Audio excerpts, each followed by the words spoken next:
हरे राम राम राम हरे हरे, हरे कृष्ण कृष्ण कृष्ण हरे हरे.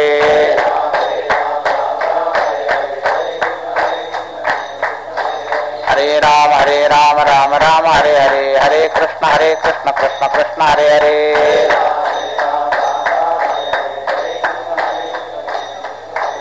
कुंडलीक वरदा हरी विठ्ठल.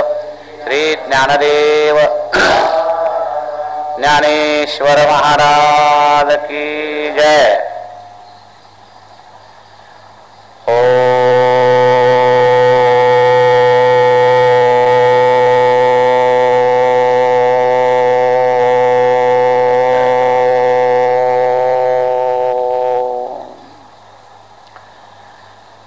ब्रह्मानंदं परमसुखदं केवलं ज्ञानमूर्तिं द्वन्द्वातीतं गगनसदृशं तत्त्वमस्यादिलक्ष्यम् एकं नित्यं विमलमचलं सर्वधी साक्षिभूतं भावातीतं त्रिगुणरहितं सद्गुरुं तन्नमामि. मूकं करोति वाचालं पङ्गुं लङ्घयते गिरिं यत्कृपात्तमहं वन्दे परमानन्दमाधवम्. नारायणं नमस्कृत्य नरं चैव नरोत्तमं देवीं सरस्वतीं व्यासं ततो जयमुदीरयेत्. गुरुर्ब्रह्मा गुरुर्विष्णु गुरुर्देवो महेश्वरः, गुरुः साक्षात् परब्रह्म तस्मै श्रीगुरवे नमः. प्रपन्नपारिजाताय तोत्रवेत्रैकपाणये ज्ञानमुद्राय कृष्णाय गीतामृतदुहे नमः. वसुदेवसुतं देवं कंसचाणूरमर्दनं देवकी परमानन्दं कृष्णं वन्दे जगद्गुरुं. वंशी विभूषितकरान् नवनीरलाभात् पीताम्बरादरुणबिम्बफलाधरोष्ठात् पूर्णेन्दुसुन्दरमुखादरविन्दनेत्रात् कृष्णात् परं किमपि तत्त्वमहं न जाने. पुण्डलीकवरदा हरिविठ्ठल. श्री ज्ञानदेव तुकाराम ज्ञानेश्वर महाराज की जय. अखिल गुणनिधान सच्चिदानंद घन करुणा वरुणालय भक्तवत्सल भगवान श्री पांडुरंगाच्या चरणावर मनःपूर्वक साष्टांगाभिवादन करून धामनिवासी उपस्थित सत्संगी सर्वांबद्दल सद्भाव प्रकट करून चतुर्मास निमित्त चालू असलेल्या चिंतनाचा जो विषय चाललेला आहे तो चिरंजीव पद. त्यातली पहिली ओवी आहे, चिरंजीव पद पावावयासी आन उपाय नाही साधकासी, किंचित बोलो निश्चयासी कळावयासी साधका. याच्यावर काल चिंतन प्रत्यक्षात प्रारंभ झालेला आहे. साधकासी आणि साधका असे दोन साधक संबंधी केंद्र या ओवीत एकाच ओवीत आले. आणि किंचित बोलोच्या पुढे निश्चयासी शब्द, निश्चयेसी नाही. निश्चयेसी म्हटलं तर बोलणाऱ्याचा निश्चय असं होतं, आणि निश्चयासी म्हटल्यामुळं तुम्हाला निश्चय करण्याकरता मी बोलतोय असा फरक आहे. नुसते एका वेलांटीमुळे फार मोठं अंतर होणार आहे, हे लक्षात घ्या. निश्चयेसी म्हटलं तर मी स्वतः निश्चयानं असं बोलतो, जसं अनुभवे आले अंगात अशा अर्थानं. तुका म्हणे साक्षी आले असा अर्थ होईल तो. तर निश्चयेसी असा शब्द नाहीये, निश्चयासी म्हणजे ज्यांना सांगतोय त्यांचा निश्चय होण्याकरता असा भाव आहे. तर किंचित बोलो निश्चयासी कळावयासी साधका. आपण कालच्या प्रवचनाचा शेवट मान्यतेच्या दृष्टीनं आपण थोडा विचार केला होता. साधक आहे अशी मान्यता, कारण या ग्रंथाचा पहिला मार्मिक शब्द आहे साधका करता. साधकाला कळावं आणि मी हा उपाय सांगतोय. या व्यतिरिक्त साधकाला दुसरा उपाय नाही, म्हणजे साधक हा शब्द याच्यात प्रधानतेने, अधिकारी प्रकरणातला मुख्य शब्द याच्यात काय, साधक. आणि साधक शब्दाचा विस्तार आपण गेल्या 2-3 दिवसात थोडा केलेलाच आहे. साध्य तत्वाशी अभिन्न होण्याची उत्कंठा असलेला जो जीव, त्याचं नाव आहे साधक. आणि कोणत्या साध्य तत्वाशी? साध्य फक्त परमात्मा आहे, संसार साध्य होऊ शकत नाही, याचा विचार आपण थोडा पहिल्या 2 दिवसात केला. म्हणजे परमात्मा रूपी साध्याशी अभिन्न होण्याकरता ज्याला उत्कंठा प्रगट झालेली आहे त्याचं नाव साधक, असा त्याचा सूत्रबद्ध सुरुवातीचा अर्थ. मग या उत्कंठेमध्ये तरतम भाव आहे. मग तरभाव, तमभावाच्या आधीचा तरभावाकरता कालचा विषय चालला होता. म्हणजे कमीत कमी पहिल्यांदी साधक आहे या मान्यतेचे संस्कार सतत आपल्या स्वतःच्या भोवती हे संस्कार आपण प्रगट केले पाहिजे की मी व्यावहारिक कोणी मनुष्य नाही, मी साधक आहे, याचा सारखा संस्कार करणं गरजेचं आहे. हे लक्षात घ्या. चिंतने हॅमरिंग ज्याला म्हणतात इंग्लिशमध्ये, तो सारखा ही मान्यता रूपी पहिल्यांदी संस्कार. मान्यता पर्याप्त नाही, पण मान्यता प्रारंभिक दृष्ट्या एक उपाय आहे. मान्यतेनं सुद्धा लाभ होतो. मी काल मान्यतेचं उदाहरण सांगितलं. विद्यार्थी शाळेत जायला लागल्यानंतर मी विद्यार्थी आहे ही त्याची मान्यता त्याला बरंच काही करायला लावते. विद्या करता आवश्यक असणारे सगळ्या नियम पाळण्याची जिज्ञासा त्या मान्यतेतून पैदा होते. आणि जो विद्यार्थी स्वतःला विद्यार्थीच मानत नाही, तो विद्याभ्यासामध्ये कंटाळत असतो, पळून येत असतो. हे जे सगळे प्रकार होतात, तर कमीत कमी मान्यता सुद्धा नसते. विद्यार्थ्याची धारणा ही जरा पुढचा टप्पा आहे, पण कमीत कमी पहिल्यांदी माना. काय आहे, मान्यतेमध्ये एक वेगवेगळे नाते आहेत, हे लक्षात घ्या. भक्तिशास्त्रात तर मान्यताच प्रधान आहे, पण साधनेत सुद्धा मान्यता हा प्रवेश आहे. ही मान्यता मनाच्या धर्तीवर असली तरी सुरुवातीला चालेल. ती जी भक्तिशास्त्रातली जी मान्यता आहे ती विश्वास प्रधान, त्या मान्यतेची खोली जास्त आहे. तर तितकी दृढ मान्यता जरी सुरुवातीला नसली, मनाच्या आधारावरची मान्यता ही सुद्धा प्रवेशाकरता पर्याप्त आहे. तर आपण साधक आहोत ही मान्यता आपली होण्याकरता काय काय करावं लागेल? त्या विद्यार्थ्याची ही मान्यता कशामुळे होते? तर तो अनेक विद्यार्थ्यामध्ये राहायला लागला की थोडी मान्यता होते. पोरगा शाळेत जायला लागल्यानंतर ते लहान पोरग इतर काही समजदार पोरांच्या विद्यार्थ्यांच्या संगतीमुळं त्याला मान्यतेला फायदा होतो. मी विद्यार्थी आहे ह्या मान्यतेला फायदा होतो. दुसरे जे विद्यार्थ्यांची संगत जर वाढली, तसं आपला परिवार जो आहे त्याच्यात थोडी सुधारणा करा. आपल्या साधनेला पाठीमागं खेचणारा परिवार आपला असता कामा नये. आपण जे वातावरण जिथं राहतो ना, आपण ज्यांच्यात राहतो, म्हणजे कायमचं प्रपंचातलं तर सोडा, परंतु समजा आपण इथं आलो तर इथं राहताना सुद्धा जर गृहस्थी परिवाराचा सारखा संबंध जर आला तर आपल्या मान्यतेला थोडा प्रतिबंध तयार होतो. म्हणून चातुर्मासाला राहणाऱ्यांनी शक्यतो जास्तीत जास्त एखाद्या मठात राहावं. घरात खोली करून राहिलं की त्या घरातली पोरं, त्यांचे संस्कार, मग आपल्याला तीच आठवण येते. मग तिथलं तर बारीक पोरं आल्यावर तुम्ही काय कराल? जे घरी करता तेच त्याच्या करता कराल. जरी पंढरपुरात असलो तरी त्या राहत्या बडव्याचं नातू आला तुमच्याशी खेळायला तर वयस्कर मनुष्य काय करेल? त्याला काय सोडून देईल? नाही सोडणार. म्हणजे मान्यतेला सहाय्यक वातावरण हे आपण ठेवलं पाहिजे. स्वस्त मिळालं तरी मठात राहावं महाग पडलं तरी, काही नियम पाळावे लागले तरी. मठात महागाई म्हणजे आर्थिक पेक्षा नियमाचं बंधन महाग वाटतं लोकांना, खरं असं आहे, बाकी काही नाही. आपण खोली घेतली म्हणजे आपला आयुष्याराम स्वतंत्र, कधी झोपले कधी हे केलं, आपल्या आपल्या पुरतं केलं. पण दुसरे जे तोटे त्याच्यात होतात त्याचा विचार आपण करत नाही बारकाईने, त्याचा सुद्धा विचार करणं गरजेचं आहे, असं आहे.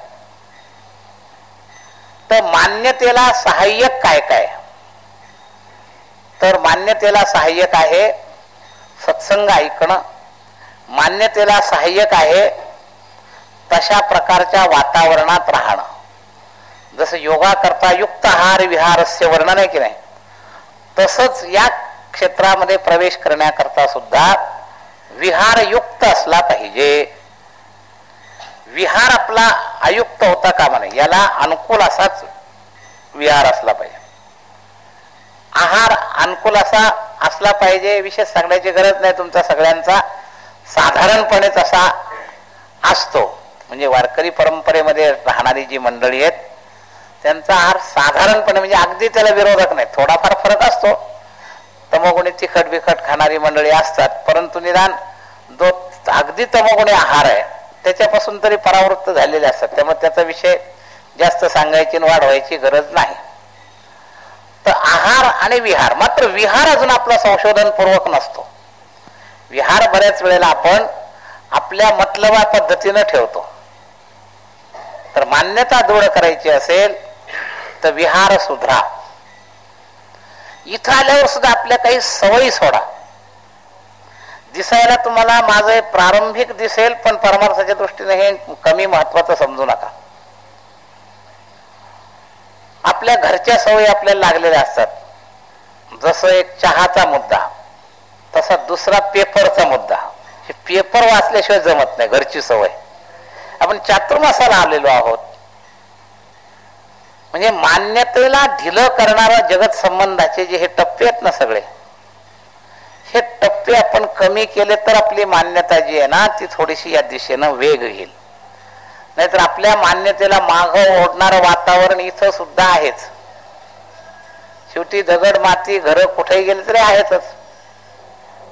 त्यामुळे त्या मान्यतेला प्रतिबंध होणारं वातावरण बदलत गेलं पाहिजे. पेपरच्या निमित्ताने आपलं मन त्या मान्यतेपासून परिवर्तित होतं. म्हणून ही मान्यता दृढ करणं हा पहिला टप्पा आहे. साधकतेची मान्यता, बरं का, मान्यता म्हणजे साधक आहोत ही मान्यता. साधक शब्दाशी मान्यता शब्द लक्षात ठेवा. तर आपण साधक आहोत ही मान्यता आपली दृढ झाली पाहिजे. फायदा असा होईल, लाज काज जरी मान्यता दृढ झाली तरी फरक पडतो. तरी सुद्धा लोकांमध्ये फरक पडतो. महाराज बघा, तुमच्यापेक्षा आमच्या मान्यतेत काकणभर फरक पडतो. चातुर्मासला असलेला तुम्ही एखाद्या ठिकाणी जर दुकानात जाऊन गप्पा मारत बसला, पेपर वाचत बसला, तर लोक इतकं तिरप्या नजरेने पाहणार नाही. पण प्रवचनकार असून मुद्दाम जर एखाद्या ठिकाणी जाऊन बसला आणि पेपर वाचत बसला आणि गप्पा मारत बसला, अजून थोडे तिरप्या नजरेनं पाहते. मान्यतेची कशी दृढता फरक पडते. तर ही मान्यता जी आपली असते, ही मान्यता काही लोक प्रगट करत नाही. महाराज, प्रगटीकरणाचा काही लाभ, एक अर्थानं प्रगट करू नये असं वर्णन आहे, आणि एक अर्थानं प्रगट करावी. जसं आता नामाच्या बाबतीत आहे की नाही, 2-3 शंका घेतल्या जातात. काही लोक विचार करतात की मनात नाम श्रेष्ठ आहे, पुष्कळ ठिकाणी वाचलेलं असतं, मग मोठ्याने नाम घ्यावं का नाही, मग मोठ्याने कमी प्राणात पद्धतीचं आचरण कमी फळ देणार असेल तर मनातच घ्यावं, असा संस्कार झालेला असतो. पण दोन लोकांकरता दोन्ही गरजेचं आहे, हे लक्षात घ्या. ज्याचं मनातलं नाम सहज सटकून जातं तिथे विचार येतात, त्यांनी मोठ्याने घेतलं त्याचा लाभ आहे. त्यामुळे तैलधारवत नाम होण्याला फायदा होतो. माळ घ्यावी का नाही, काही लोक म्हणतात आमचं मनात सारखं चालतं. पण ज्याचं मन इतकं पूर्ण ताब्यात नाही, त्यांनी माळ घेतली तर माळ संपेपर्यंत तरी तो पुरं करण्याच्या मागं लागतो. आणि मन जर स्वैर असेल तर ते मनातलं कधी थांबतं कधी चालू होतं पुन्हा कधी कितीतरी वेळाने लक्षात येतं आपलं लक्ष कोणीकडे तरी किती वेळ झाला गेलंय. तेव्हा जरी श्रेष्ठ असलं तरी अधिकारानुसार श्रेष्ठ कनिष्ठता ठरेल. चंचल मन असेल तर जप माळेवर करा आणि मोठ्यानं करा, लाभ होतो, आपल्यालाही होतो, जगालाही होतो. मोठ्यानं भजन जर केलं तर ज्याला ऐकू जातं त्याच्याही कानावर त्याला लाभ होतो. दुसरा गोष्ट, तुम्ही मोठ्याने भजन करत मनात करत असले त्याला कळतच नाही तुमचा हात काय चाललंय, तो तुम्ही प्रतिबंध करायला आल्याशिवाय राहणार नाही. तर तो प्रतिबंध करायला येईल. म्हणून मोठ्याने जर जप करत असलो तर कोणी येत नाही. जर समजा खोलीतच आवाज आला संकीर्तनात जातो आणि आज जर तो नुसता गप्प बसून आतल्या जरी भजन करत असला तर बाहेर त्याला काही कळणार नाही. तो उघडून लगेच आवर रामरावर काय चाललंय लगेच गप्पा सुरू करेल. तर काही वेळेला मोठ्यानं फायद्याचं आहे प्रारंभिक काळात. तसं साधक म्हणून प्रगट होणं काही दृष्टीनं फायद्याचं आहे. साधकपणा गुप्त ठेवणं काही दृष्टीनं फायद्याचं आहे. अंतरंग अनुभव यायला लागल्यानंतर पुढचे टप्पे जे आहेत ते माणसाने गुप्त ठेवावे, म्हणजे लौकिक मागं लागत नाही. लक्षात घ्या. म्हणून अंतरंग साधनेची प्रगती ज्या वेळेला होते त्यावेळेला साधकपणाचे काही पैलू आपण गुप्त ठेवावे. पण आत्मविश्वासपूर्वक स्वाभिमानानं आपण साधक म्हणून मिरवताना आपल्याला लाज वाटू नये. उलट साधक म्हणून आपण जर जाहीर असलो तर आपल्यावर काही बंधनं आपोआप येतात. माळ गळ्यात असले लोक वाईट वागले, काय बुवा गळ्यात मारून पोटावर का लगेच टोचतात तुम्हाला. म्हणजे त्या काही लक्षणानं त्याला काही प्रमाणात संयम करण्याची प्रेरणा कायम अंकुश राहतो.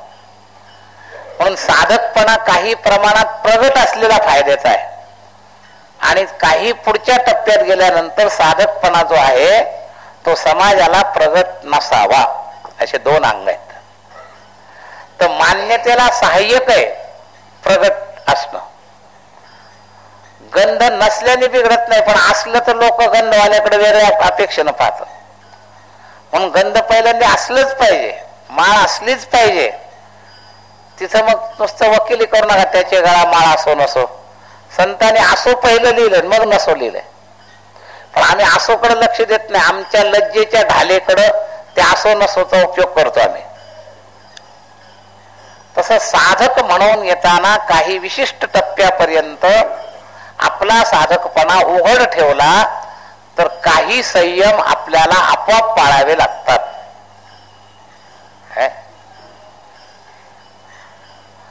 साधी गोष्ट आहे, दाढी जटा राखल्या आणि तुम्ही जर विषयी गप्पा मारायला लोक तुमच्याकडे कसं पाहतील?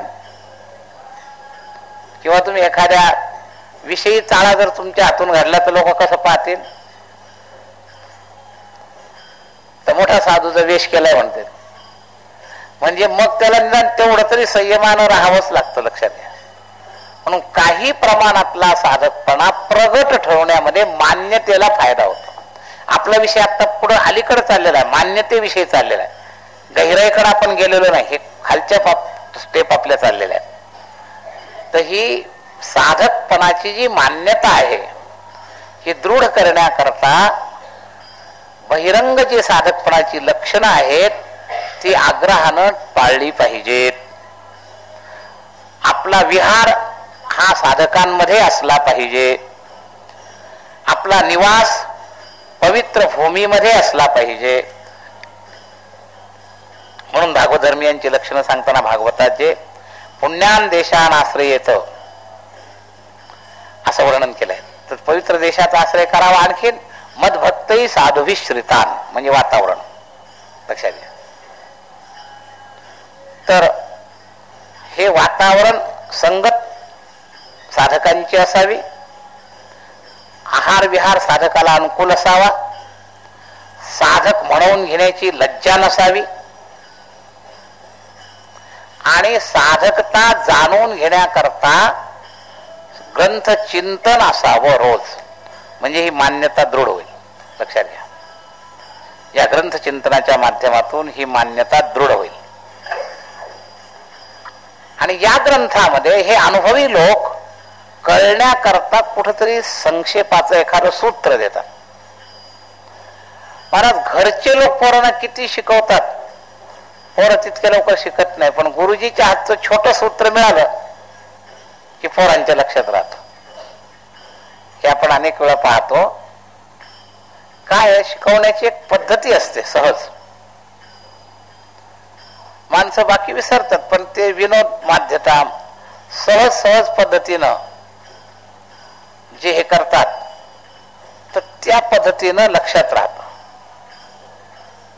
मग ते मुळाक्षर काढायचे असो, एक दोन काढायचे असो, शिक्षकांची जी टॅक्ट असते, तसं साधकांकरता शिक्षकीय भूमिकेतून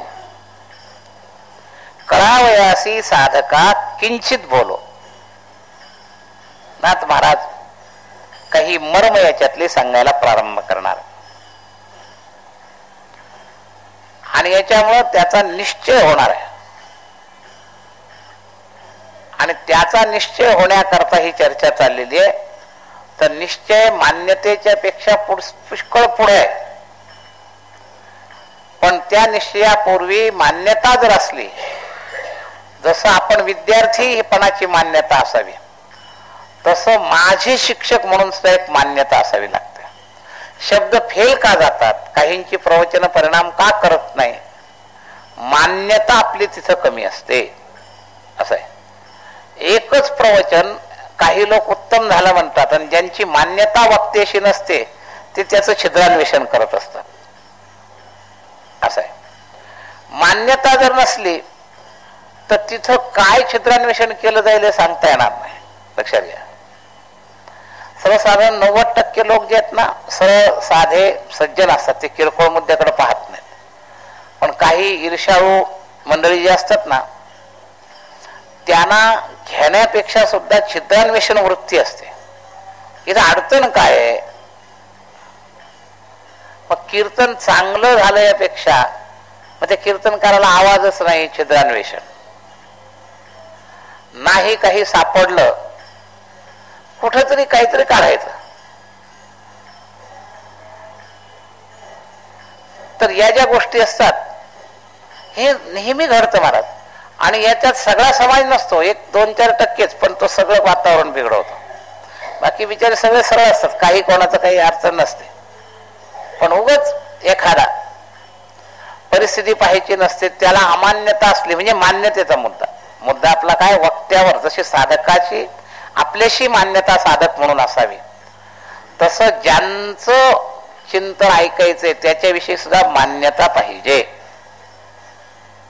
हे दोन मान्यता पहिल्यांदा एकत्र व्हायला पाहिजे, म्हणजे श्रवण सफलतेची गती होईल.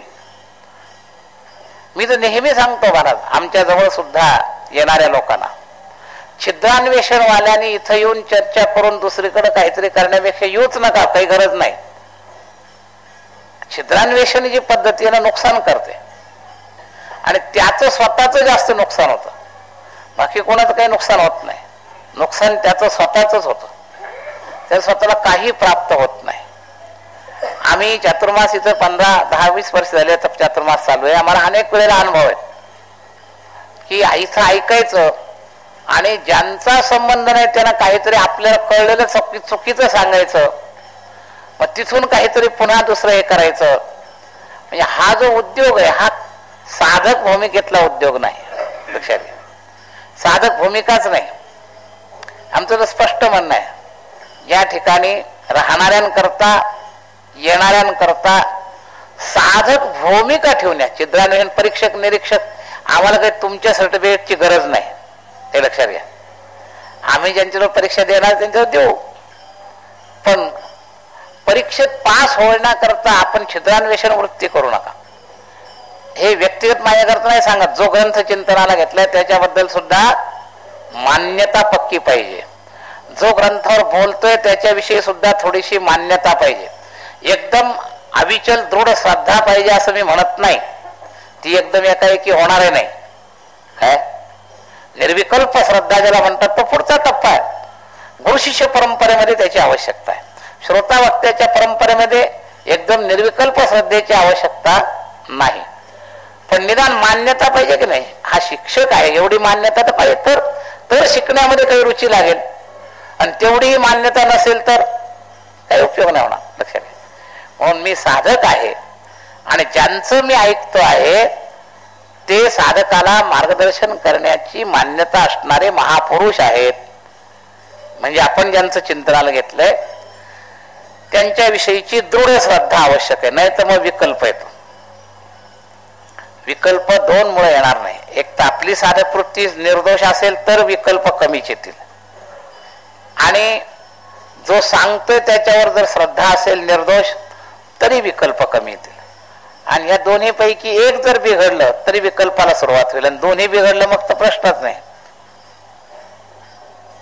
तर हा जो चिंतन आहे, आपण साधकाशी ही मान्यता आणि त्यांची तळमळ आहे, तुमचा निश्चय व्हावा.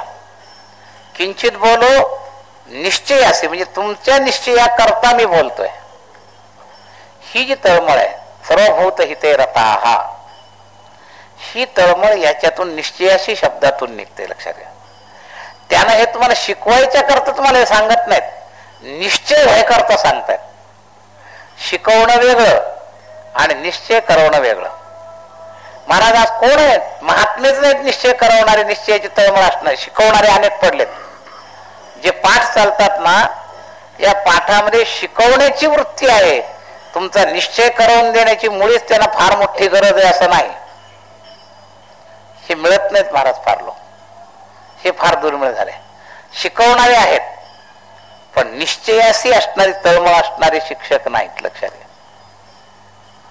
त्यामुळं इतर जीवनाबद्दल लक्ष घालत नाही, तिथं नाही आवडत नाही. लक्ष न घालता आम्हाला मतलब शिकवणारे पाहिजेत. मग इतर जीवनात लक्ष जर नाही घातलं तर शिकवलेलं अनुभवाला येणार नाही. हे लक्षात घ्या.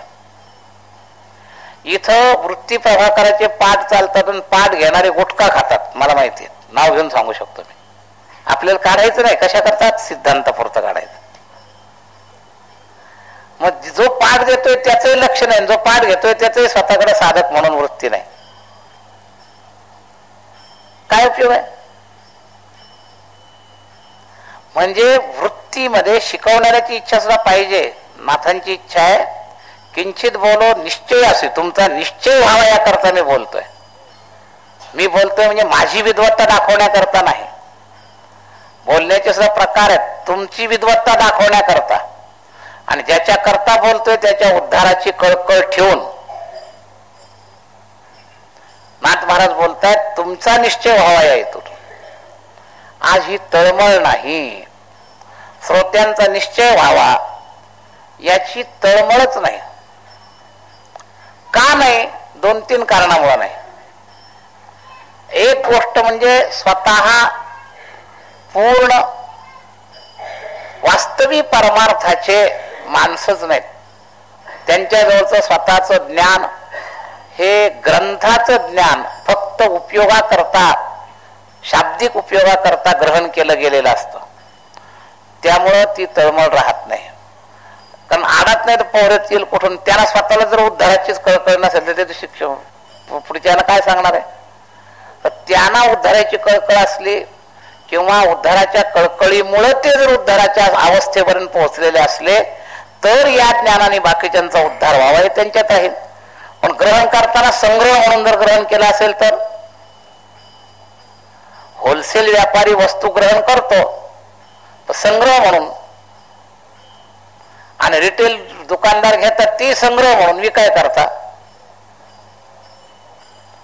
तर होलसेल खरेदी रिटेल विक्री हे जे आहे ना, हा व्यवहार साधकाशी या शब्दात बसत नाही.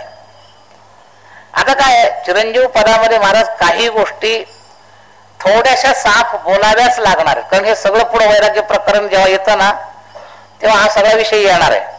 दिसायला एखाद्याला तो टीकेचा वाटला तर त्याला नाईलाज आहे, जे त्याच्यात आले ते बोलावं लागणार. आपण स्वतःहून ओढून ताडून कोणावर टीका करायची नाही. टीका करणं हे चुकीचं आहे. पण जे आलंय ते स्पष्ट मांडण्याचा ढिलेपणा केला तर ग्रंथचिंतनाच्या दृष्टीने तो अपराध आहे. लक्षात घ्या. ग्रंथचिंतनाच्या दृष्टीने तो अपराध आहे. तर ही गोष्ट लक्षात ठेवा. तर याच्यामध्ये थोडा तुलनात्मक भाग येणार.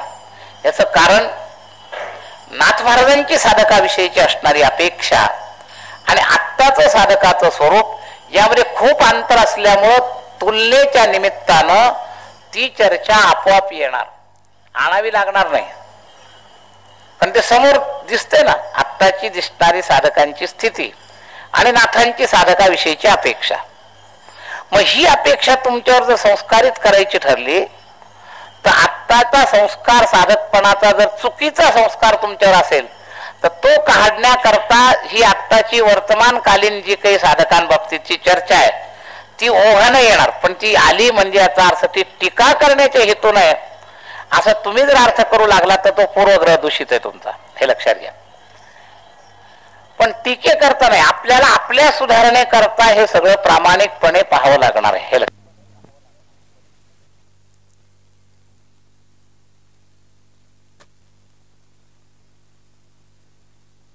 निश्चय व्हावा या तळमळीनं पाहिजे. ते तुमच्या निश्चयात काय अडलंय आणि बोलल्यामुळे काही फरक पडणार आहे का? परत बोलल्यामुळे फरक पडतो म्हणून तर बोलणं चालू ठेवायचंय, नाही तर बोलणं बंद करावं लागलं असतं. सत्संग का चालू राहायचा? तर मी काल एक शब्द तुम्हाला सांगितला काय की शब्द हा अचिंत्य तत्वाला स्पर्श करू शकतो. ही शक्ती शब्दामध्ये आहे. म्हणून शब्दद्वारा वास्तववादाकडे नेण्याकरता हा सत्संग आहे, लक्षात घ्या. तर सत्संग म्हणजे सत्याविषयीचं प्रेमानं चिंतन जे आहे. सत्संगाचे दोन टप्पे आहेत. खरा सत्संग आपण आता करत नाही बरं का, तितके आपण खऱ्या सत्संगाचे भोक्षू पण नाही. आपण सच्चर्चा करतो. हा पहिला टप्पा आहे आपला, सच्चर्चा. सच्चर्चा आणि सत्संग या दोन शब्दात थोडा अंतर आहे.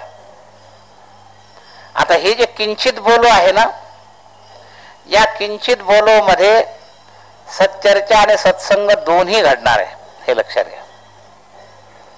तर हे किंचित बोलो हे पहिल्यांदा सच्चर्चेच्या रूपानं आपल्याला पाहायचंय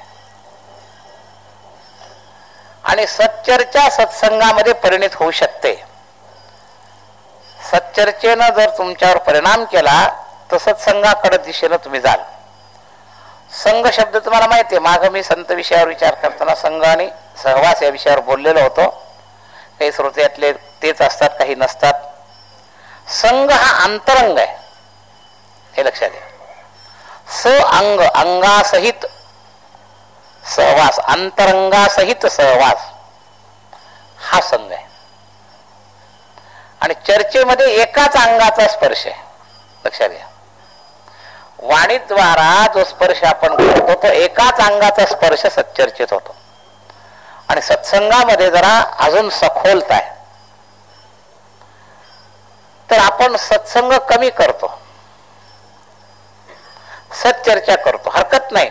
सच्चर्चा सुद्धा प्रवेशाकरता उपयोगाची आहे, ते साधन आहे.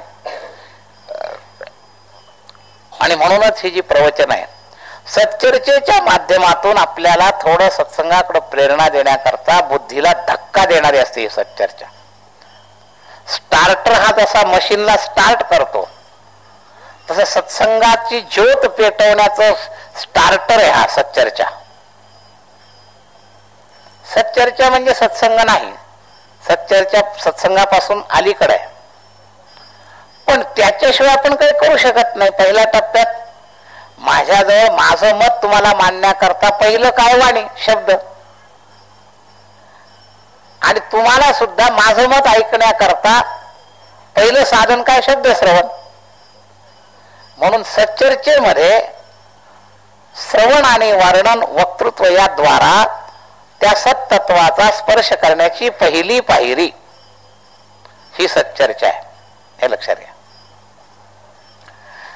आता या सच्चर्चेत सुद्धा विशुद्धीकरण, हे जे निश्चयासी इथं विशुद्धीकरण आहे. चर्चा करताना सुद्धा असत असणाऱ्या जगताविषयी आपण चर्चा करत नाही, ही खूप चांगली गोष्ट आहे. कारण ती शिल्लक काही नाहीच जमा होईल. 4 तास आपण इथं राजकारणाची गप्पा मारल्या, शेवटी काय होईल? ते नाहीच जमा होईल. तुमच्या प्रपंचाच्या गप्पा मारल्या, शेवटी काय होईल? नाहीच जमा होईल. कारण मूळ ते नाहीच आहे, म्हणून ते नाहीतच जमा होणार. असत संग नासतो विद्यते भाव, ना भाव विद्यते सतः. असतचा कधी भाव असतच नाही. मग संसार असत आहे, त्यामुळे त्याच्याविषयी किती चर्चा केली तरी ते असतच राहणार. मग सच्चर्चेचा पहिला टप्पा काय आहे की आपण विषय चांगला सतबद्दल घेतलाय, हा पहिला चांगला टप्पा आहे. पण याच्यात अजून एक टप्पा आपल्याला सुधारायचा आहे. कोणता? हेतू सुधारायचा आहे. तुमचं सगळ्यांचा सुधारलेला नाही असं गृहीत धरून मी बोलत नाही, सुधारलेलाही असेल. पण जर हेतूत जर शोध दोष असेल तर सच्चर्चा सुद्धा वेगानं काम करत नाही. हेतू सुधरा. जसं काल मी काय टप्पा सांगितला, मान्यता, तसं आज आपल्याला दुसरा टप्पा सांगतोय, हेतू. तर हा हेतू दोघांचाही सुधारला पाहिजे. चर्चा करणारा माझा हेतू आणि चर्चा ऐकणारा तुमचा हेतू, हे दोन्ही हेतू जर निर्दोष झाले तर ही सच्चर्चा निश्चितपणानं सत्संगात परिणित होईल.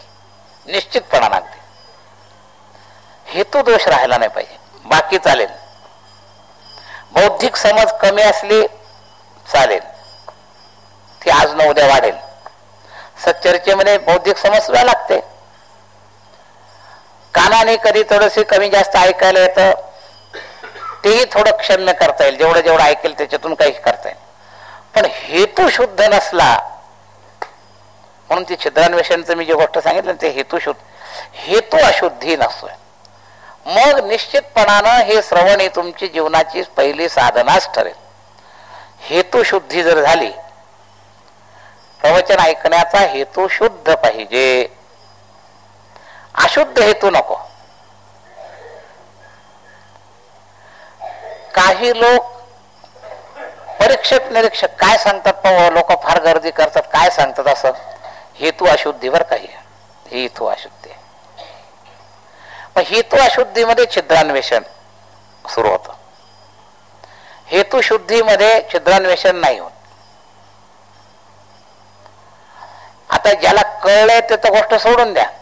तुम्हाला समजा आता इथलच्या श्रोत्यांना माहिती आहे की मला पायामध्ये राड असल्यामुळं मी जास्त वेळ उभा राहू शकत नाही, मग मी कीर्तन बसून करतो. तर ज्यांना मुळातच माहिती आहे त्यांना विकल्प येण्याचा प्रश्न नाही. पण एखाद्याचा हेतू जरी शुद्ध असला तरी त्याला हे माहिती नसलं तरी विकल्प येणार नाही. त्याचा हेतू शुद्ध असल्यामुळे आपल्याला शब्द ऐकायचे, काहीतरी कारण असल्याशिवाय ते बसले नाही असं तो पहिलंच गृहीत धरेल, कारण माहिती नसलं तरी. पण जर हेतू शुद्ध नसला तर कारण माहिती असलं तरी सुद्धा तो छिद्रान्वेषण करेल. असं होतं. काल कीर्तनाला ज्यावेळेला गेलो ना त्यावेळेला इथं कीर्तन घ्यायला आले तेव्हाच मी सांगितलं होतं, तुम्हाला तर माहिती आहे मला बसून कीर्तन करावं लागतं. म्हणजे ते म्हणले आमचं काही म्हणणं नाही, आयोजकांना ज्यांना माहिती होते ना काही नाही, पण कीर्तनाला आलेले काही लोक म्हणजे यांना काही दुसरा महाराज मिळत नव्हता का, बसून कीर्तन करणारच कशाला पाहिजे. सांगण्याचा मुद्दा, हेतू शुद्धी जर नसली तर सगळा घोटाळा, हे लक्षात घ्या. हेतू शुद्धी जर असली तर बाकी सगळं धीरे धीरे धीरे धीरे आपली जी इतर कमकुवतता असते ना, बौद्धिक असमज असली तर ते सुधरू शकेल. पण हेतूच ऐकण्यापूर्वी जाऊन तर बसायचं. मी म्हणतो समजा त्याला महाराज मिळाला का नाही, पण तुला काय दुसरे कीर्तन का ऐकायला नव्हतं काय, इथं येऊन कशाला बसला, काय गरज आहे का तुला बस? तुला नाही बसलेलं कीर्तन करा, कीर्तन ऐकायचं येऊ नको. तुला कोणी आग्रह केला का बळच ये म्हणलं? सांगण्याचा मुद्दा, हेतू शुद्ध नसला की कसे फाटे फुटतात. हे दुसऱ्याचं उदाहरण घेण्यापेक्षा प्रत्यक्ष आपलंच उदाहरण आपण घेतलेलं जास्त सोयीस्कर. लक्षात. तर हेतू शुद्धी हा एक फार महत्वाचा भाग आहे श्रवणामध्ये. बौद्धिक समज थोडी कमी असली तर चालेल, पण हेतू अशुद्ध नसावा. हेतू शुद्ध पाहिजे. महाराज मी एखाद्या ठिकाणी कीर्तनाला जातो न जातो, काही लोकांना असं वाटत असतं कीर्तनकार कोणाच कीर्तनाला जात नाही. आम्ही पैसे खर्च करून महाराजांच्या कडे जातो, 2-2 महिने राहतो, स्वतःचे खर्च करून राहतो, ज्यांच्यावर आमची श्रद्धा आहे, भरपूर ऐकणं. आणि हे लक्षात ठेवा, जो श्रोता होऊ शकत नाही तो कधी वक्ता होऊ शकत नाही. ज्याला श्रोता व्हायची लाज वाटते ना, तो कधी वक्ता होऊ शकत नाही, हे लक्षात घ्या. तर आम्ही खूप श्रवण केलंय, आजही करतो. एवढं जरी आहे तरी ज्यांच्यावर श्रद्धा आहे त्यांचं ऐकायला आवडीनं जातो, बसतो. दरवर्षी मी बहुतेक ऋषिकेशला जातो, रामसुखदासजींच्या सत्संगाला दरवर्षी जातो. इतक्या लांबून तिथे जातो, ऐकतो. संत ऋषी मुनी म्हणून त्यांच्या वाणीचा माझ्या अंतःकरणामध्ये आदर आहे आणि म्हणून अगदी प्रेमाने जातो, ऐकतो. अजूनही काही असे संत आहेत, पण ज्यांच्यावर श्रद्धा नसेल तिथं बळच जाऊन नाटक दाखवायचं, आम्ही तुमचं सुद्धा ऐकायला आलोय, ही हेतू अशुद्धी आहे, लक्षात घ्या. ते काही उपयोगाचं नाही. तर वक्त्याचा, श्रोत्यांचा हेतू अशुद्धी असता कामा नये. मग लाभ झाल्याशिवाय राहणारच नाही, वाया जाणारच नाही श्रवण. दोघांपैकी हेतू अशुद्धी नसावी, बस.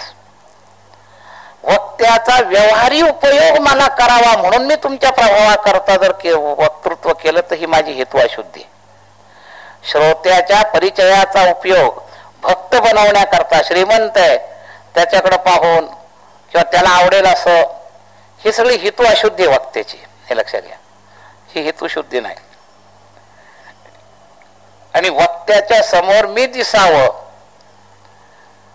ही सुद्धा जर मुद्दाम त्याच्याकरता श्रद्धा नसली तरी जर येऊन बसत असेल तर ही श्रोत्याची हेतू अशुद्धी.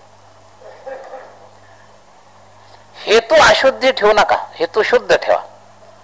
कोणाचंही ऐकायला जाताना हेतू शुद्ध ठेवा. हेतू अशुद्धी असली की विकल्प येणार. आणि वक्त्यामध्ये सुद्धा हेतू अशुद्धी जर असली तर हा निश्चयाशी शब्द जो आहे ना, याकरता तो वक्तृत्व किंचित बोलो हे होऊच शकणार नाही. तुमचा निश्चय व्हावा याकरता मी किंचित बोलतो, हे तेव्हाच होऊ शकतं जेव्हा हेतू अशुद्धी नसेल. संतांच्या वक्तृत्वामध्ये हेतू अशुद्धी नाही. बुडता हे जन न देखवे डोळा, हेतू शुद्धी. येतो कळवळा म्हणून या. आज आमच्या बोलण्याला हेतू शुद्धीच नाही, म्हणून बोलण्याचा परिणाम जो कमी होतो. आज आपल्याला हे दिसून येतं की अनेक काळ बोलत राहतात, किती साधक त्यांच्या जीवनात तयार झाले. याच्यावरून त्याचा बोलण्याचा हेतू शुद्ध आहे का अशुद्ध आहे कळेल. तो काय बोलला याच्यापेक्षा सुद्धा तो किती साधक त्याच्या बोलण्यानं झाले असा विचार करावा. आमची महाराजांवर जी श्रद्धा आहे, स्वामी रामसुखदासजींवर, याच कारण आहे त्यांच्या संगतीत राहणारे कितीतरी साधक आमच्या डोळ्यासमोर आम्ही पाहिलं. लक्षात घ्या. डोंगरे महाराजांच्या वचनानं कितीतरी साधक जीवनात घडलेले आम्ही आमच्या डोळ्यानं पाहिले. आणि हे हेतू अशुद्धीचा खरा परिणाम लक्षात येण्याजोगा आहे. हेतू अशुद्धी जर नसली आणि अधिकार असला, दोन पैकी पहिलं तर नसावंच आणि अधिकार असावा, मग अधिक सोन्याला सुगंध. पण कमीत कमी वक्त्यामध्ये हेतू अशुद्धी तर नसावीच अगदी.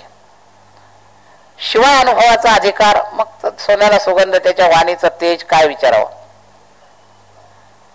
डोंगरे महाराजांच्या वाणीचं तेज हे जे होतं, अनुभवी आले अंगात या जगात येत असे, असं आहे. तेव्हा हेतू अशुद्धी नसण्याचा हा शब्द आहे निश्चयासी. हे सगळे एका शब्दावर बरं का, हे विस्तार चुकीचा किंवा विषय सोडून हा विस्तार नाही.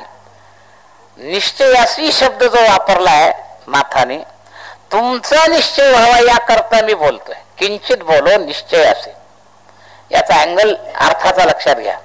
सहज वाचला तर हा अँगल इतका झटपट लक्षात येईल असा नाहीये, पण याच्यातला हा बारीक विस्तार लक्षात घेण्याजोगा आहे. कळावयासी साधका. आम्ही साधकाला पाठ व्हावं म्हणून पुन्हा पुन्हा सांगू. कळलं का नाही बारकाईनं कधी लक्षात देत नाही. आणि कळण्याचं आम्ही परीक्षा कशी करतो, परत तुम्ही जशीच्या तशी रिटर्न आवृत्ती करून आम्हाला दाखवली की आम्हाला मत त्याला कळलं. अरे हा कळण्याचा पहिला टप्पा आहे. जसं विवेकाचा मी टप्पा सांगत असताना वेगळा सांगत असतो, विवेकाचा पहिला टप्पा काय? योग्य अयोग्य समजणं, याला विवेक म्हणतात काही लोक. मी त्याला विवेक पूर्ण म्हणत नाही, मी त्याला विवेकाचा अर्धाच टप्पा मानतो. विवेकपूर्ती मी त्याला मानतो की जे अयोग्य समजलंय त्याच्या त्यागाची शक्ती त्याच्यात उतरायला पाहिजे, आणि जे योग्य समजलंय त्याच्या ग्रहणाची तीव्र निष्ठा त्याच्यात उतरली पाहिजे, म्हणजे विवेक पुरा झाला. नाही तर काय उपयोग ते धर्मराज दुर्योधनाच्या उदाहरणासारखं जानामि अधर्मम न च मे निवृत्तीन जानामि धर्मम न च मे प्रवृत्ती. तसं तेज बुद्धीच्या आधारावर कळेल, पण हे कळण्याकरता नाही. साधकाला जे कळणं आहे, साधकाचं कळणं अनुकरण अर्थाचं आहे, हे लक्षात घ्या. तर कळावयासी साधका, इथं कळणं याला सुद्धा खोली आहे. जसं निश्चयाशी शब्दाची खोली आहे, तसं कळावयासी इथं सुद्धा खोली आहे. या बुद्धीचं ग्रहण, ग्रास्पिंग पॉवर म्हणजे बुद्धी, हे कळण्याचा पहिला टप्पा आहे. ती ग्रास्पिंग जी आहे, जे बुद्धीला कळलंय, ते धारणेद्वारा आचरण्याची जी प्रवृत्ती जर झाली तर त्याला आत खरं कळलं समजा. हे आतलं स्वच कळणं जे आहे ना, हे जरा खोल आहे. बुद्धीचं कळणं जे आहे हे संस्कार प्रधान, जे नेहमी प्रवचन कीर्तन ऐकतात त्याला प्रवचन कळतात. लक्षात घ्या. जसं आम्ही ते उदाहरण सांगत असतो, ऐका ऐका भाविक जन तुकोबर आहे म्हणतात, तर द्विरुक्ती केली त्यांनी. ऐका ऐका शब्दाची द्विरुक्ती केली. मग संत विनाकारण कधी द्विरुक्ती करतच नाही. मग का द्विरुक्ती केली?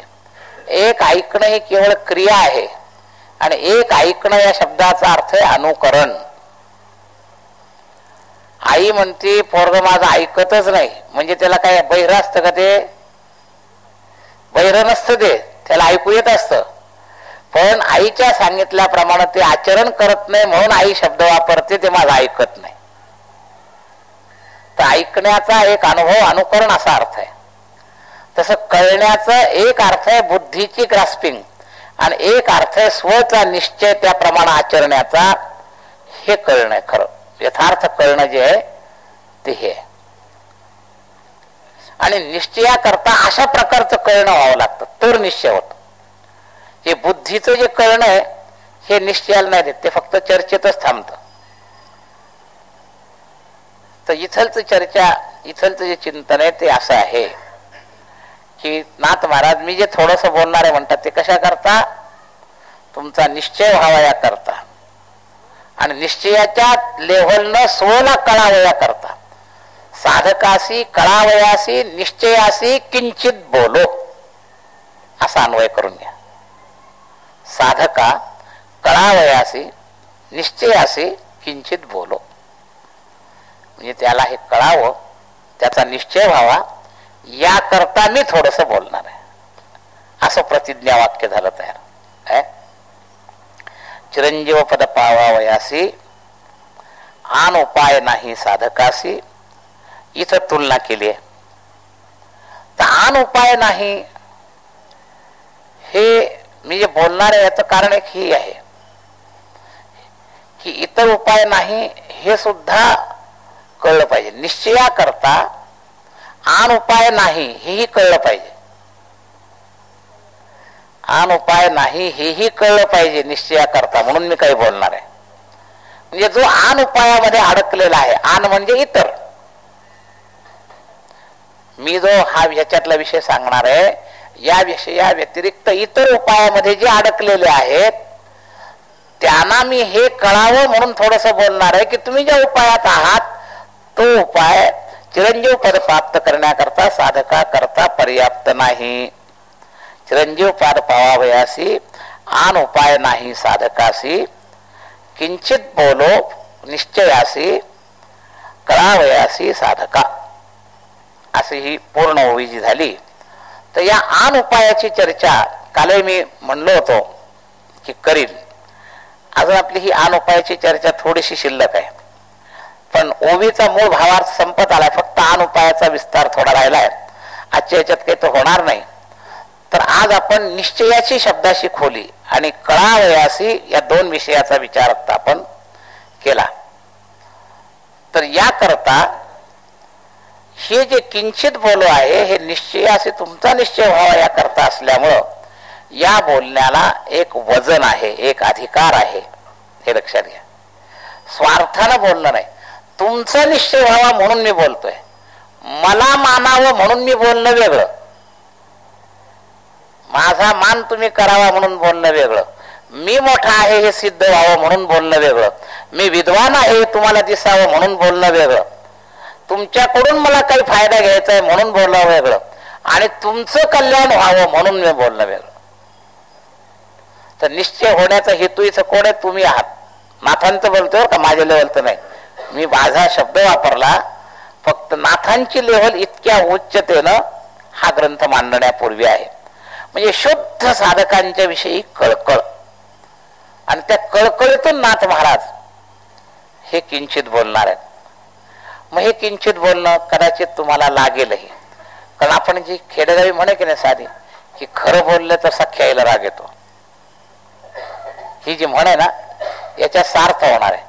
कारण ज्या वेळेला तुमच्या वैराग्याचं तौलनिक स्वरूप समोर येईल, तुम्ही वैराग्याचा बुरखा कसा घातलेला आहे आणि तो बुरखा खोटा कसा आहे, खरं वैराग्य कसं आहे, खरा अनुताप कसा आहे, याची जेव्हा सविस्तर चर्चा नाथ महाराज करणार आहेत त्यावेळेला ती कदाचित थोडीशी आपल्याला झोंबेल. पण महाराज औषध झोंबल्याशिवाय रोग बरा होत नाही, त्याला काही इलाज नाही. रोग बरा करायचा आहे का, मग औषधाने थोडं झोंबणार, हे लक्षात घ्या. रोग बराच करायचा नसेल तर मग औषध पाणी करायला येऊच नका इकडं डॉक्टरकडं. पण रोग बरा करायचा अशी इच्छा असेल तर मग हे झोंबलेलं थोडं सहन करावं लागेल, लक्षात घ्या. याच्यामध्ये दुष्ट दोष मानू नका, विकल्प करू नका. याच्या पाठीमागचं जी कळकळ आहे, डॉक्टर एखादी गोष्ट रोग्याला दुःखी करण्याकरता करत नसतो, दुःख बरं होण्याकरता करतं. पण महान दुःख बरं करताना वर्तमान तात्कालिक थोडस दुःख त्याला द्यावं लागतं. जखम पुसायची, ड्रेसिंग करायचं, हात पस होऊ नये, पुढचा दुष्परिणाम होऊ नये म्हणून ती जरा घासावी लागते. घासताना ती दुखणारच थोडीशी. त्याच्यामध्ये रोगजंतू राहू नये, इन्फेक्शन होऊ नये, औषधाचा खरा चांगला परिणाम व्हावा, त्यामुळे ती जखम थोडी घासावी लागते. तेवढे गेला सहन होत नाही. मला असे काही रोगी असतात ते पळूनच जातात, औषधोपचार करतच नाही. पण तिथं कोणाचं काय येथे, कोणाचे काय बा गेले, ज्याचे त्याने अनहित केले. आणि जो निघून गेला त्याला बोलू नये. तुकोबरा म्हणतात, तुका म्हणे पुढे बांधोनी दगड, तिथे काय कोड धावायचे. महाराज आमच्या आश्रमामध्ये हा नियम मी नेहमी पाळतो. जाण्यापूर्वी 4 वेळा समजून सांगतो, पण गेल्यानंतर पुन्हा त्याची आठवण करत नाही, असं आहे. कारण हा शास्त्र, हा नियमच आहे, लक्षात घ्या. तुका म्हणे पुढे बांधोनी दगड, तिथे काय कोड धावायचे. जर तो त्याचं आहित स्वतःचा स्वतः निश्चयाने चुकीच्या याने करू लागला तर त्याच्या मागे परत फिरू नये. तुमची किंमत कमी होते. मॅनेजमेंट मध्ये सुद्धा आमच्या मॅनेजरला मी सांगत असतो की अरे मॅनेजमेंट अशी आहे की हात तर ठेवला पाहिजे, पण जर नुसतं तात्पुरता वाढवा दम दिला आणि मग मागून तुमचं अडचण यायला लागली तर मग थोडीशी क्षमा मागितली, तुमच्या मॅनेजमेंटची पॉवर गेली, खलास. लोक पोच ओळखतात की काय नाही, हे आपल्याला परत मागं लागतात आणि परत घेतात, त्यांना फार गरज आहे आपली. पहिल्यांदा त्याचे जेवढे जास्तीत जास्त अपराध सहन करा सुरुवातीला, पण ज्यावेळेला तो शिक्षेच्या लायक आहे असं निश्चित झालं, एकदा शिक्षा केली की परत ती मागं घेता कामा नये. मग ती आहे ती पक्कीच फायनल, त्याच्यात बदल होता कामा. असं आहे. तर सूत्र हे आहे. तर या सूत्राचा विचार करायचा आहे. तर ह्या सूत्राप्रमाणे जे बोलायचंय तुमच्या हेतून, मग हे बोलत असताना त्याला पहिल्यांदा हे समजून सांगा. डॉक्टर साहेब कधी कधी समजून सांगतात रोग्याला, दुखायला, अरे थोडस दुखणारच पण तुला बरं करायचंय ना, मग ते दुखणार. पण एवढंही सांगूनही जर तो निघूनच गेला तर त्याला बोलवू नये. नाही त्या डॉक्टरला जास्त गरज आहे रोग्याची असं सिरतो होईल. किंवा त्याने जर त्या गिराईक जाऊ नये म्हणून ते पुरं चोळायचं सोडून तसंच औषध लावलं तर ते डॉक्टरी कर्तव्याच्या दृष्टीनं दोष आहे, लक्षात घ्या. गिराईक सुटलेलं चालेल, पण डॉक्टरीपणाची बदनामी होता कामा नये. औषध लावून जर बरं झालं नाही तर बदनामी होणार आहे डॉक्टरीपणाची, हे लक्षात घ्या. आणि केवळ गिराईक सुटू नये म्हणून त्याने त्याला दुःख न देता जर ते औषध लावलं तर बदनामी औषधाची होईल. ते बरं करणार असून सुद्धा पूर्ण इन्फेक्शन काढणारं धुतलं नाही आणि न धुता औषध लावल्यामुळं आतल्या जंतूच झाली, पण मूळ विधी चुकला त्यामुळे असं झालं. तर असा हा प्रकार आहे, हे लक्षात घ्या. तर थोडस झोंबेल. आपण जर चातुर्मासामध्ये हा ग्रंथ ऐकायला आलात ते झोंबेल. हे झोंबणार औषध आहे, पण बरं करणार एवढं लक्षात घ्या. आपल्याला जर साधक व्हायचं असेल तर हे बरं करण्याची हिंमत ठेवणार औषध आहे. पण काही गोष्टी आपल्या मुळातल्या सदोषतेमुळं चुकीच्या आपण स्पष्ट ऐकावं लागल्यामुळं थोडासा अपमान वाटेल, कदाचित ती टीका चालली आपल्यावर असं वाटेल. कारण आम्ही कोणाच्या व्यक्ती म्हणून बोलणार नाही, पण साधक म्हणून बोललो त्या नेमका त्या दोषात एखादा स्वतः असला तर त्याचं त्यालाच असं वाटतं की महाराज आपल्याकडे पाहूनच बोलले, मला माहितही नसतं तो त्या दोषात आहे. मग असं जर कोणी ओढून घेऊ लागलं त्याला मी काय करणार आहे? जे ग्रंथात आहे ते मी सांगणार. ते जर तुम्हाला बसवू लागलं तर त्याला आम्ही काय करणार? तर हे सावध लक्षात घ्या. हेतू निर्दोष, जो नाथांचा हेतू आहे त्याचीच अनुकरण करण्याचा मी अवश्य प्रयत्न करेल. निर्दोष हेतून निश्चय असे तुमचा निश्चय व्हावा याकरता याचा विस्तार सांगत असताना हेतू सदोष ठेवून सांगणार नाही. कोणा व्यक्तीचा काही पूर्वग्रह दूषित ठेवून त्याला टोचण्याकरता सांगणार नाही. आणि तुम्ही सुद्धा ऐकत असताना पूर्वग्रह दूषित ठेवून ऐकू नका. हा ग्रंथ आपल्याला निश्चित साधक बनवेल इतकी शक्ती याच्यामध्ये, शुद्ध साधकीय वृत्तीकडं. आणि हा तर फार मोठा फायदा आहे. याच्यापेक्षा काय आपण इथं आलोत पंढरी क्षेत्रात, शेवटी काय व्हायला पाहिजे? आपल्याला साधक व्हायचंय, हाच तर फायदा आहे. आणि हा होण्याचं सामर्थ्य ठेवणारं चिंतन या ग्रंथामध्ये आहे. तेव्हा याचं पूर्वचिंतन सांगताना पहिली ओवी सांगताना वक्त्याचा भाव आणि श्रोत्याची गरज या दृष्टीनं साधक हा श्रोत्याच्या गरजेचा विषय आणि कळावयासी आणि निश्चयासी या हेतूनं किंचित बोलो हे वक्त्याचा अधिकाराचा विषय. असा दोन विषयाचं चिंतन आपण आज समयापर्यंत केलं. थोडा आन उपाय नाही साधकाशी, ते आन उपायाबद्दलचा विचार अजून पुढे चालू राहील. पण सुरुवातीला उद्याला काही करू आणि मग काही प्रासंगिक आन उपायाचा विस्तार चर्चेमध्ये अजून पुढे येत जाईल. पण मुख्यत्वानं उद्याला याच्यावर काही चर्चा करून आपण पुढच्या ओवीमध्ये प्रवेश करू. उद्याच्याच दिवस फक्त क्रमातलं प्रवचन आहे. परवापासून तर भागवत सुरू आहे मंदिरामध्ये, त्यामुळे यावेळेला भागवत चालू असेल, यावेळेला ते सुटेल. त्यामुळे 6 तास बोलल्यानंतर परत इथे 1 तास बोलणं शक्य नाही. पुन्हा 10 दिवस भागवत संपल्यानंतरच पुढचं चिंतन सुरू होईल. पुंडलीक वरदा हरिविठ्ठल श्री ज्ञानदेव ज्ञानेश्वर महाराज की जय. विठ्ठल.